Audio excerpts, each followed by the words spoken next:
Students, now we will discuss about abstract nouns, how abstract nouns are formed, कि abstract noun कैसे कैसे बनती हैं। इसको हम तीन तरह से बना सकते हैं। First of all from adjectives. Adjective क्या होता है? The word which describes the qualities of a noun और ए प्रोनाउन। संज्ञा या सर्वनाम की जो विशेषता बताते हैं उन शब्दों को हम क्या बोलते हैं? सर्वनाम विशेषण बोलते हैं, एडजेक्टिव। तो यहाँ पर एक वर्ड है काइंड। अब काइंड अपने आप में क्या है? एक नाउन है। काइंड अपने आप में क्या है? एक नाउन। कौन सा नाउन है? एब्स्ट्रैक्ट नाउन ही है वैसे तो। काइंड मतलब दया, ठीक है। तो ये एक स्टेट है। तो यहाँ पर हमने काइंडनेस बनाया। मैंने आपको पहले भी बताया था कि एब्स्ट्रैक्ट नाउन जो बनता है हमेशा वो किससे बनता है? एब्स्ट्रैक्ट नाउन हमेशा किसी भी रूट वर्ड में प्रीफिक्स या सफिक्स जोड़ने से हमेशा क्या बनेगा आपके लिए? एक एब्स्ट्रैक्ट नाउन का निर्माण होगा। यहाँ पर काइंड वर्ड है, काइंड से क्या बना? काइंडनेस। सेकंड वर्ड है ऑनेस्ट, ऑनेस्ट से क्या बना? ऑनेस्टी। ऑनेस्टी अपने आप में क्या हुई? एक एब्स्ट्रैक्ट नाउन हुई, जबकि ऑनेस्ट क्या है? अपने आप में एक नाउन है। फ्रॉम वर्ब्स, क्रियाओं से भी एब्स्ट्रैक्ट नाउन का निर्माण किया जा सकता है। जहाँ जैसे कि यहाँ पर एक वर्ड दिया गया ओबे। ओबे मतलब होता है आज्ञा मानना। ओबे से क्या बना? ओबीडियंस। ओबीडियंस मतलब आज्ञाकारी या ओबीडियंट। तो ओबीडियंस क्या हुआ? अपने आप में एक एब्स्ट्रैक्ट नाउन हुआ। ठीक इसी प्रकार एक वर्ड और दिया है वर्ब के रूप में, ग्रो। तो ग्रो से क्या बनता है? आपका ग्रोथ बना है। तो ग्रोथ यहाँ पर क्या हुआ? हमारे लिए एक एब्स्ट्रैक्ट नाउन हुआ। Next one is from common noun, यानी कॉमन नाउन से भी हम हमेशा क्या बना सकते हैं? एब्स्ट्रैक्ट नाउन बना सकते हैं। जैसे चाइल्ड से क्या बना? चाइल्डहुड। स्लेव से क्या बना? स्लेवरी बना। ठीक इसी प्रकार आगे जब भी हम नाउन को पूरा डिटेल में पढ़ते हैं तो नाउन को हम हमेशा तीन रेफरेंस में पढ़ते हैं। सबसे पहले हम पढ़ते हैं नंबर के रूप में, नंबर 2 जेंडर के रूप में, नंबर 3 केस के रूप में। अब बात करते हैं सबसे पहले हम नंबर की। What is number? नंबर क्या होता है? नंबर होता है वचन। वचन वैसे इंग्लिश में 2 होते हैं, सिंगुलर एंड प्लूरल।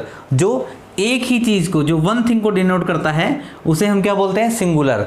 और जो मोर देन वन को डिनोट करता है, जो भी मोर देन वन को डिनोट करेगा उसे हम हमेशा प्लूरल बोलते हैं। नेक्स्ट वन हम बात करते हैं जेंडर की। जेंडर भी अपने आप में एक नाउन होता है। कैसे होता है नाउन? जैसे मैंने बताया मेल, तो मेल में हम अगर बॉय लिखें तो बॉय भी अपने आप में क्या है? एक नाउन है। अगर हम लिखें डॉग तो डॉग भी अपने आप में क्या है? एक नाउन है। ठीक। मैस्कुलाइन, मैस्कुलाइन यहाँ पर क्या होगा? मेल। फेमिनाइन क्या होगा यहाँ पर? फीमेल। जो मेल एनिमल्स को डिनोट करता है that's called masculine gender. Gender हमारे पास 4 प्रकार के होते हैं, masculine, feminine, common and neuter. ये 4 जेंडर आपके पास हुए। तो मैस्कुलाइन को हम मेल भी बोल सकते हैं, फेमिनाइन को फीमेल बोलते हैं।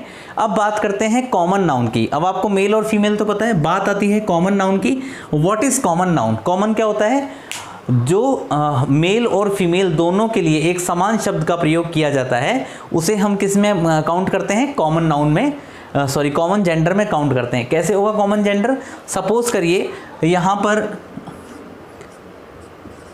एक वर्ड लिखा मैंने फ्रेंड। अब फ्रेंड अगर किसी लड़की की कोई दोस्त है, सहेली है, तो उसे भी हम क्या बोलते हैं? फ्रेंड। अगर लड़के का कोई दोस्त है उसे भी हम क्या बोलते हैं? फ्रेंड। फॉर एग्जाम्पल अगर हमने लिखा इंजीनियर, अगर हमने यहाँ इंजीनियर वर्ड लिखा है तो इंजीनियर मेल के लिए भी इंजीनियर यूज़ करेंगे और फीमेल के लिए भी हम इंजीनियर वर्ड यूज़ करेंगे। और एग्जांपल हम देख सकते हैं डॉक्टर, और लिख सकते हैं हम इसका एनिमी। एनिमी मतलब शत्रु। मेल हो या फीमेल हो दोनों ही क्या कहलाते हैं? एनिमी। एक वर्ड और देख सकते हैं हम यहाँ पर नेबर। नेबर मतलब क्या होता है? पड़ोसी। अब पड़ोसी जो होता है मेल हो या फीमेल हो, लेकिन हम उसे बोलेंगे क्या? नेबर ही बोलेंगे। तो ये कॉमन जेंडर आपके ये वर्ड्स हैं जो मेल और फीमेल दोनों के लिए यूज़ किए जाते हैं। बात करते हैं हम न्यूट्रल जेंडर की। What is neutral gender? जिसमें हम किसकी बात करते हैं? नॉन लिविंग थिंग्स की।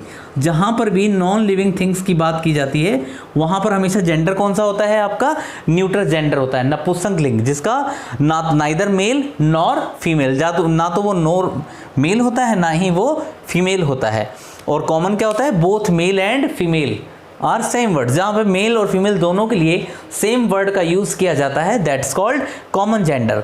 और फीमेल के लिए फेमिनाइन जेंडर और मेल के लिए मैस्कुलाइन जेंडर।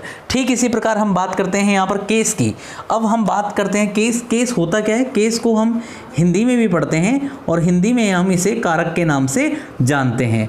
तो इंग्लिश में आपके हिंदी और संस्कृत में जो कारक होते हैं वो 7 या 8 होते हैं, लेकिन जब इंग्लिश में हम बात करते हैं तो सिर्फ हमारे पास केस आ जाते हैं 5। नंबर 1 इज नॉमिनेटिव केस, जहाँ पर हम सब्जेक्ट की बात करते हैं, दैट्स कॉल्ड नॉमिनेटिव। और सब्जेक्टिव केस, जहाँ पर हम ऑब्जेक्ट की बात करते हैं, जहाँ पर एक ही ऑब्जेक्ट होता है, वो भी कौन सा ऑब्जेक्ट होता है? डायरेक्ट ऑब्जेक्ट होता है। अगर उसी की हम बात करते हैं दैट्स कॉल्ड एक्यूजेटिव केस और objective case. Next one is possessive case. अब पजेसिव का मतलब होता है पोजीशन, जहाँ पर हम कभी भी किसी के पोजीशन की बात करते हैं। जब भी किसी चीज़ की पोजीशन की बात करेंगे, जैसे सपोज करिए मैंने लिखा राम पेन, तो राम पेन तो नहीं लिखेंगे, राम का पेन लिखना है, तो हमें पोजीशन शो करने के लिए इसमें क्या लगाना पड़ेगा? Apostrophe S. तो जैसे ही हम किसी नाउन में अपोस्ट्रोफी एस यूज़ करते हैं और उसके बाद अगर किसी नाउन का यूज़ करते हैं दैट्स कॉल्ड पजेसिव केस। जैसे कि हिंदी में इसका एक प्रतीक चिन्ह होता है, संस्कृत में का के की, तो ये अपोस्ट्रोफी एस का के की का संबंध बताता है राम का पेन। इस तरह से आपको यहाँ बताया। ठीक इसी प्रकार हम बात करते हैं डेटिव केस की। मैंने अभी बताया ऑब्जेक्टिव केस में सिर्फ एक ही ऑब्जेक्ट पाया जाता है, डायरेक्ट ऑब्जेक्ट, जबकि डेटिव केस में इनडायरेक्ट ऑब्जेक्ट भी मिलेगा आपको और डायरेक्ट ऑब्जेक्ट दोनों देखने को आपको मिलेंगे। जहाँ पर इनडायरेक्ट ऑब्जेक्ट होगा और डायरेक्ट ऑब्जेक्ट होगा वहाँ पर डेटिव केस होगा, और जहाँ पर सिंगल ओनली डायरेक्ट ऑब्जेक्टिव होगा जिसमें डायरेक्ट ऑब्जेक्ट दिया गया होगा वो एक ऑब्जेक्टिव केस या एक्यूजेटिव केस होगा। नेक्स्ट बात हम करते हैं वोकेटिव केस, जहाँ पर भी हम कभी किसी को नाम लेकर संबोधित करते हैं तो वहाँ पर कौन सा केस होता है? हमेशा वोकेटिव केस होता है। तो हमने यहाँ पर एक थोड़ा संक्षिप्त रूप में पढ़ा कि नाउन को हम कितने रूप में पढ़ सकते हैं। तो I am just repeating again that noun को हम केवल 3 रूप में पढ़ सकते हैं। पहला जो नाउन होता है वो नंबर के रूप में। नंबर क्या होंगे? 2, सिंगुलर एंड प्लूरल। तो नंबर 2 टाइप के हुए, singular and plural. The thing that did not one person is called singular and more than one के लिए क्या आता है? Plural. Then we will discuss about gender. How many type of gender? There are 4 types of gender, masculine, feminine, common and neuter. Masculine is male gender, feminine is female gender, common both male and female, दोनों के लिए जो एक common word use होता है that's called common gender. And next one is neutral gender, that's use only for non living things, neither male nor female, it's called neutral gender. Next one we will discuss about case. How many type of case in English? There are 5 type of cases in English. Number 1, nominative case, that's used for subject. Objective case is used for direct object. Next one, dative case. Dative case is used only for object, but we use 2 objects in that sentence, indirect object and direct object. What is indirect object? Indirect object क्या होता है? जहाँ पर हम किसी को जैसे ही जो मेन वर्ब होती है उसके बाद जो यूज़ होने वाला ऑब्जेक्ट होता है वो हमेशा इनडायरेक्ट ऑब्जेक्ट होता है, और जो सेंटेंस में वर्ब के मीन्स को कंप्लीट करेगा that's called direct object. Next one is vocative case, जहाँ पर भी हम किसी को नाम के साथ संबोधित करते हैं, नाम के साथ संबोधित करेंगे तो उसे हम क्या बोलेंगे? Vocative cases. जैसे सपोज करिए मैं बोलूँ राम कम हियर, मतलब राम यहाँ आओ।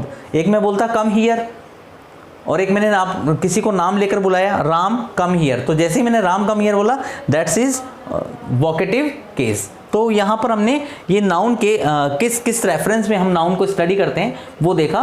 आगे हम नेक्स्ट क्लास में इन्हीं के बारे में, नंबर, जेंडर और केस के बारे में पूरा ब्रीफ में पढ़ेंगे कि किस तरह से हम नंबर को चेंज करते हैं, किस तरह से हम जेंडर को चेंज करते हैं। उनके कुछ स्पेसिफिक रूल्स होते हैं जिनके द्वारा हम इन्हें बदलते हैं। पहले हम छोटी क्लासेस में इनको रटते थे, याद करते थे कि हॉर्स का डोंकी होगा या थीव का थीव्स होगा या अलमीरा का अलमीराज होगा, लेकिन अभी हम इनके रूल पढ़ेंगे कि किस तरह से मेल से फीमेल बनता है और केस हम किस तरह से पढ़ते हैं, केस को हम किस तरह से आइडेंटिफाई कर सकते हैं, किस केस की क्या पहचान होती है, वो हम आगे नेक्स्ट वीडियो में पूरा डिटेल में पढ़ेंगे। Thank you very much.